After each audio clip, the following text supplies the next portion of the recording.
Ever wonder how you can have a burger that is actually filling but is not meat?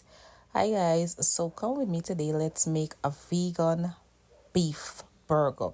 These are the ingredients that I use. You can feel free to add or subtract. So I'm going to use my oats as my binding agent, and I'm going to add everything you guys previously saw on the screen and put it to puree in my food processor. Remember to scrape down the sides because you want to incorporate everything.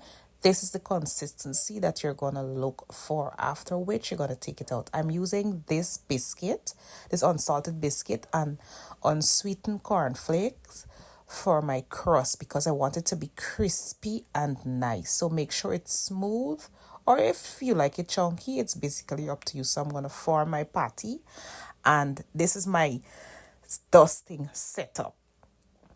I'm gonna put it together, and this is how it should come out. You guys can put it in whatever shape you like, but like I said, we are doing patties, so this is how I am doing mine, right? I'm gonna continue along, and this is how many patties I got from the stuff. I'm gonna grill mine because that's just what I want. You can pan fry it or whatever, but this is how mine came out, right? And I'm gonna put together my bun. Well, I bake bread. You guys see me baking some seed bread. This is bread from there, and I'm gonna assemble my burger. You can add cheese, or you can take away the cheese, but I kind of like my cheese a little burnt on the bread. To each his own.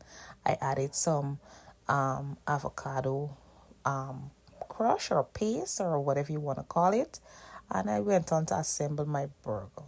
Comment down below if you guys like a chunky burger instead of a flat burger. Just make sure to enjoy, you guys, and if you do manage to try it out, give me a comment and let me know how you guys liked it. Trust me, 10 out of 10, I really do recommend, but make sure to subscribe and like the video. Thank you guys so much again.